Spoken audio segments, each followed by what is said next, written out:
Hi, welcome back to B3's Countdown to the Hobbit. I'm Matt. And I'm Kurt, and over this past week we've been doing videos letting you know what to expect in The Hobbit, some lore about The Hobbit, and now we're just going to give you our first impressions. We just came back, so we're here to tell you what we think. But don't keep watching this video if you don't want to know spoilers. You shall not pass!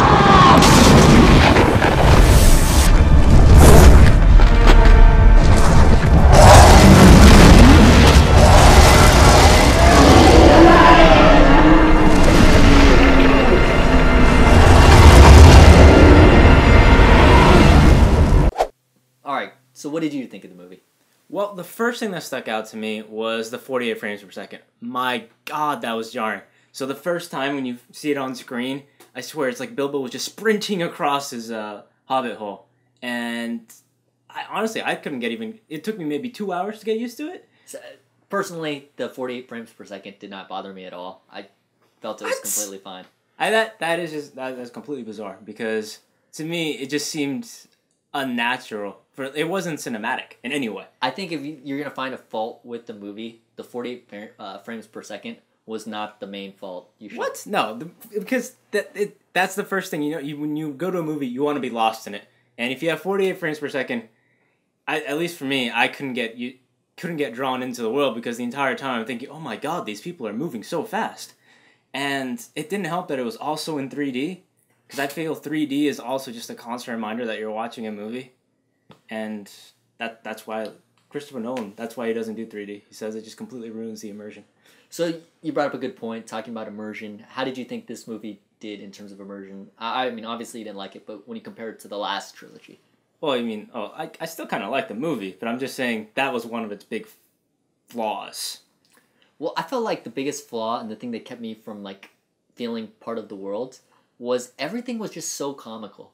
Every single dialogue line just seemed to be an entire joke. So I didn't really start to enjoy the movie until I just said, oh, this entire movie is a joke. Well, we even talked about this in the first video we did, where we're going to talk about how The Hobbit, the book, it has such a different tone than... Yeah, it's much lighter. Yeah, because when Tolkien wrote it, he wrote it as a completely separate book that wasn't connected to Lord of the Rings, and he retroactively went back and tied everything together. Well, I can understand that it's a much lighter movie, but at the same time, not everything had to be a joke. Even the White Council scene in this movie also seemed to be sort of a joke. Saruman was essentially just comic relief during the entire thing. Radagast eats a bunch of mushrooms, so don't trust what he says.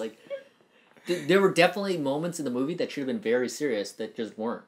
That's true, and I think instead of having only a select few comic relief characters, almost 10 out of the 12 dwarves were comic relief. Yeah. It was like if they were out of a cartoon, and the fact that they were, at least to my eyes, moving really fast, it really made it seem like a cartoon. Well, and another thing that really added to the whole feeling that they were part of a cartoon, like we're watching Snow White and the Seven Dwarves, is every single fight scene, they would fall down cliffs and they would just get up, That's one thing. They had a distinct lack of gore and blood. In the other movies, you see the effects of war on the people that are fighting. Aragorn's got blood all over him. Orcs are losing their arms. You saw no gore. It was just people would just fall off some rickety bridge, which was just, man, they have terrible construction inside these goblin holes or whatever. Yeah. It just seems terrible. Someone's going to constantly be dying every day. When they were going through the Misty Mountains, I felt like it was straight out of a Roadrunner cartoon where Wile E. Coyote just runs off the edge of a cliff and then falls, but then gets up okay. I guess that, yeah, and then too often they were just using simple things like a battering ram to just sprint through. Yeah. And because, at least for me, the 48 frames, it made every combat seem incomprehensible because they were moving so fast I couldn't really catch it.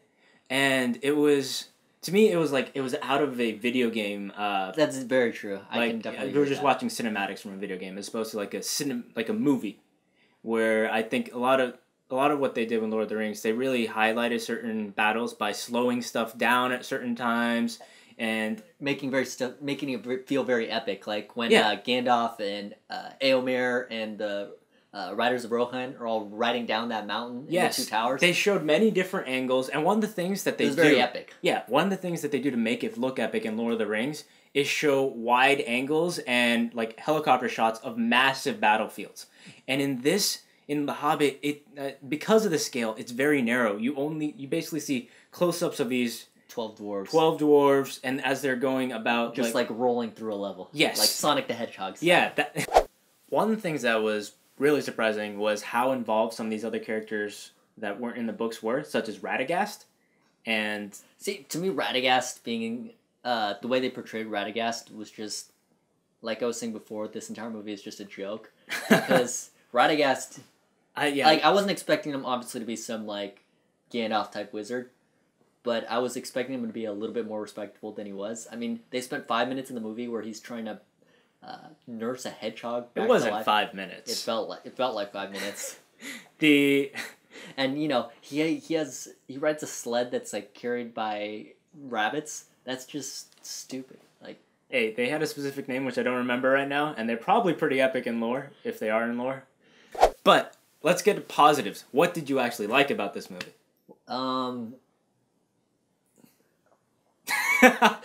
I guess if I really had to think about it, I thought Martin Freeman was actually a pretty good actor, and I think... Bilbo was so self-depreciating in this entire movie. Well, I think that's kind of the theme they were trying to go through, is he had to finally commit to this journey. Yeah, and I think the shortcomings in this movie weren't from the actors. I think it came more from the dialogue and the lack of seriousness. I think some of the acting was not that great. I think Ian Holm, when he does the older Bilbo, when he's doing the introduction to... Yeah, that looked like you're watching, like, BBC, you know, like...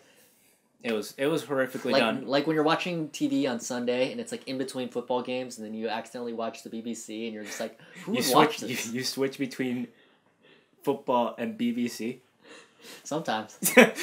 I think the main problem was pacing, and because in the beginning it was very slow, and when they delivered lines, it seemed that they wanted to fit in as much as possible, and to me, that can go either way depending on what you're really looking for. But to me, that reduced how dramatic everything was going to be, and it sort of, in my mind, for a moviegoer, I think it makes it less engaging. There was definitely stuff that I did like from this movie. And I don't want to say that it was completely terrible because, one, the riddles in the dark scene was absolutely amazing. That's the one thing I really wanted to see, how Gollum and Bilbo go through this entire thing.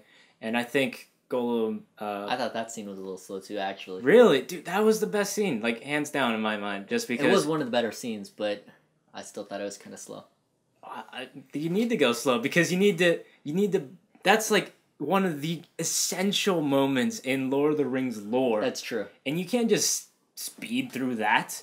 Another thing that I like that they did was they included a lot of references to lore that isn't in the books, but is in the Lord of the Rings universe. They brought up Gondolin. I absolutely love that. They brought up Ungoliant, and that was great too. It was just, to me, this movie was almost like a fanboy movie. Like if Peter Jackson, he loves this stuff, and it was basically, he was just showing his love for the material, just putting in as much references as possible. So if you're like a real fanboy, I think you'll like it in the end. So would you recommend to people out there to go see this movie?